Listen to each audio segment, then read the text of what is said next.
and afternoons seem to belong to the past, long before you realize it. I wasn't looking for old memories that day. I was only trying to avoid the traffic on the main road, following the quieter country lanes I hadn't driven in years. The kind of roads that never really change, even when everything else does. The windows were open, just enough to let the warm air drift through the car, carrying the smell of freshly cut grass and fields that had already begun to turn golden. The radio's playing softly somewhere in the background, though I couldn't tell you what song it was. And something caught my eye. An old mailbox, half hidden beneath wild branches. I slowed down without even thinking. Some places don't disappear, they simply wait until you find your way back.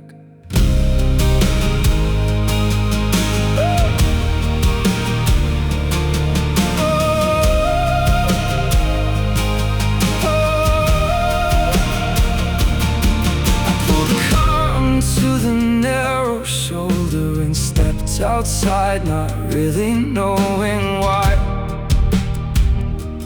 Maybe I just wanted to make sure I wasn't imagining it, that after all these years it was really still here. The gravel answered every step with a sound I hadn't heard in decades. The old wooden gate stood half open, with the breeze, as if someone had forgotten to close it years ago. Nature had quietly reclaimed every corner we once filled with life. Tall grass covered the little path that led to the front porch. Roses had climbed across the stone walls without anyone left to guide them. Reflected nothing but empty skies. For a long moment I simply stood there,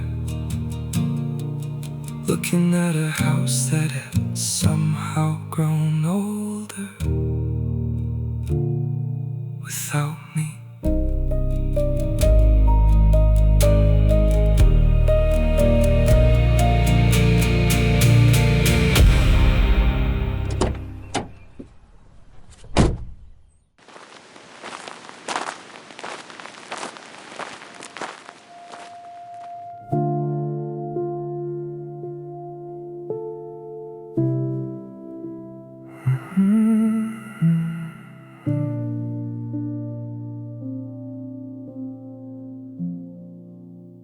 The wind moved gently through the empty branches, carrying sounds that weren't really there anymore.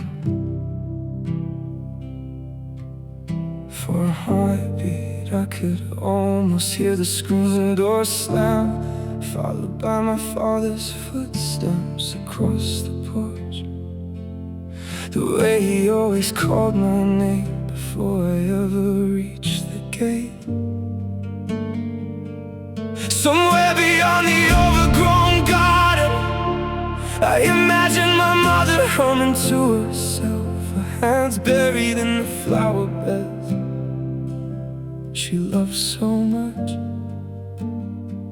Stopping every now and then just to wipe the soil from her cheeks, at the back of her hand. It was strange how silence could remember voices long after the people were gone. I closed my eyes, and for one impossible moment,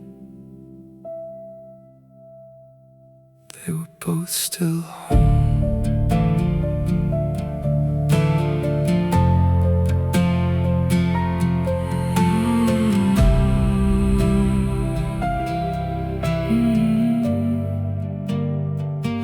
When I opened my eyes, the garden was quiet again.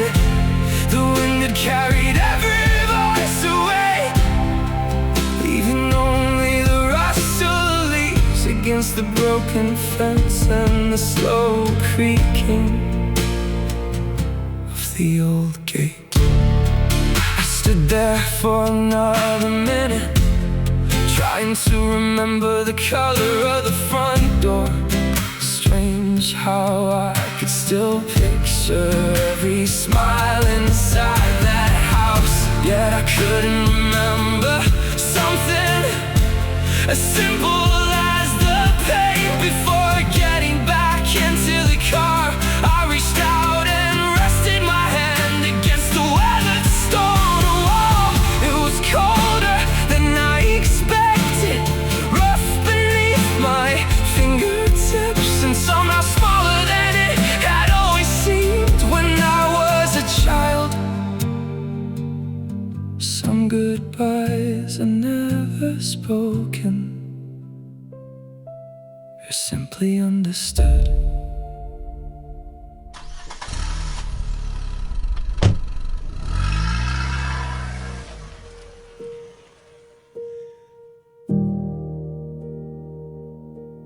The drive home felt strangely quiet. The road was the same one I had taken 1,000 times before. Yet everything outside the window seemed softer somehow, as if the afternoon itself had grown older, while I stood beside that forgotten house. When I finally reached home, I left the keys on the kitchen table and made myself a cup of coffee without really thinking about it. It slowly grew cold beside me while I wandered through rooms I'd walked through every day, until my feet carried me to the old wooden cabinet in the corner. I hadn't opened it in years, behind a stack of faded books and an old blanket folded far too carefully. There it was, the same photo album I hadn't thought about in what felt like a lifetime. I smiled before I even touched it, because somehow I already knew what I was going to find.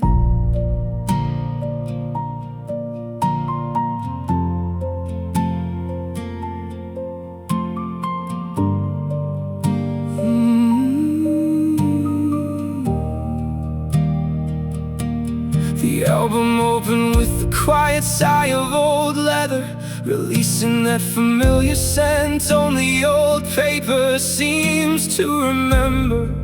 I ran my fingers across the first page before I even looked at the photographs, almost afraid that opening it too quickly might scare the memories away. For a moment they were only strangers trapped inside faded paper. Then my mother smiled And suddenly I was 8 years old again. The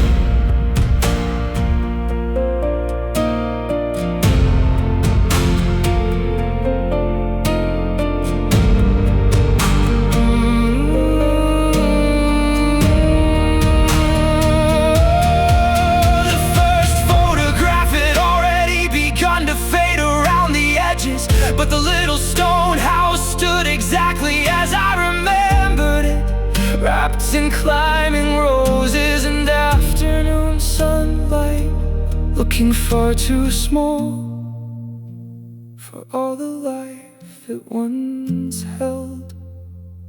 There was my mother, kneeling beside the flower beds with dirt on her hands, and that smile she somehow wore even on the hardest days. She always believed flowers grew better when someone talked to them, and I never had the heart to tell her I believed it too. My father stood a little further back, pretending not to notice the camera while fixing something that probably didn't need fixing at all. Looking at that picture now, I can't remember what he was repairing, only that he always seemed happiest when his hands had something to do.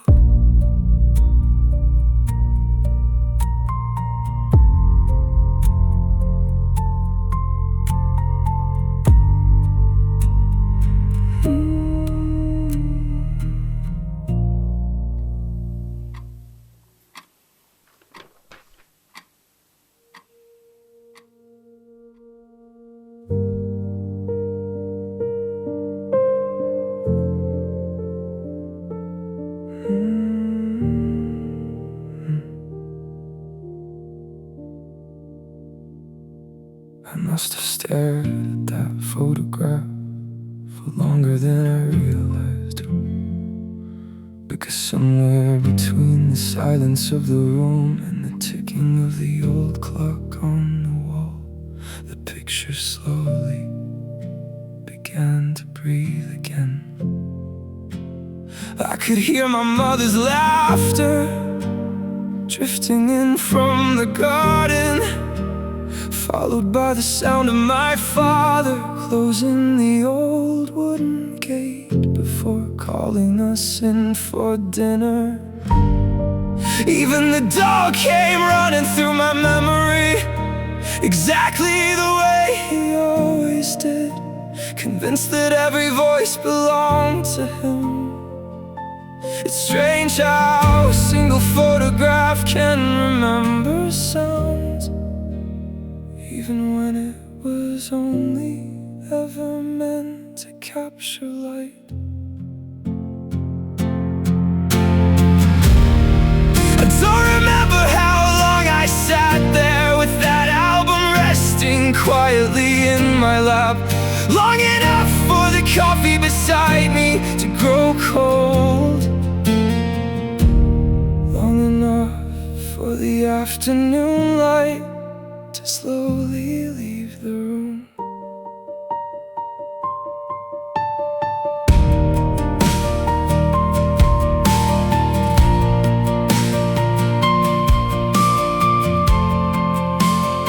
I turned one last page and found a photograph I had somehow forgotten.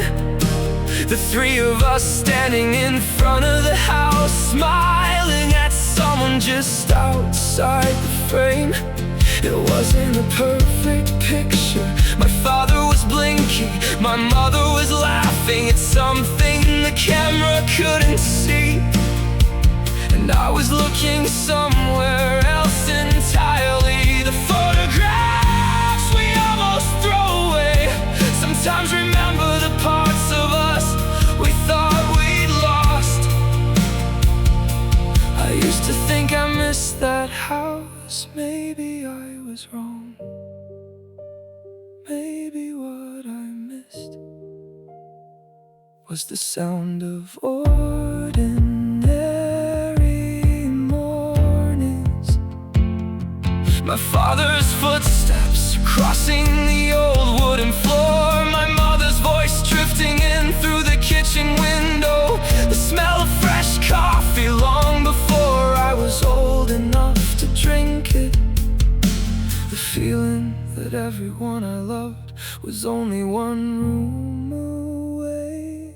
Before I put the album back, I stopped for just a moment and looked outside.